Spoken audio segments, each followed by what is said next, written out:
Sebagai antisipasi terjadinya kebakaran hutan dan lahan karhutla di Sumatera Selatan, Kapolda Sumsel mengeluarkan maklumat tentang larangan membuka lahan dengan cara dibakar.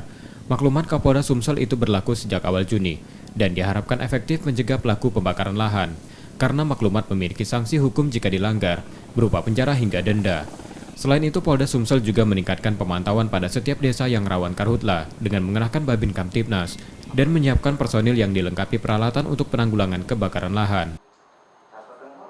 Nah, kita berharap dengan adanya maklumat ini, maklumat Kapolda 05 ini, kita berharap kepada masyarakat khususnya yang akan membuka lahan perkebunan, silakan dibuka, tetapi tidak dengan cara membakar. Karena apa?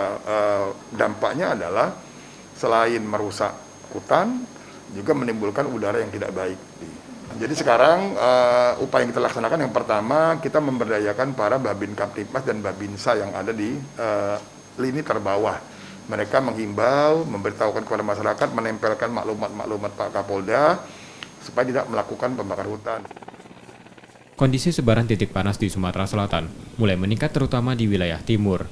Pemerintah kabupaten kota yang berada di wilayah tersebut juga diminta melakukan persiapan mencegah karhutla seperti Oki, Muba, dan Ogan Ilir.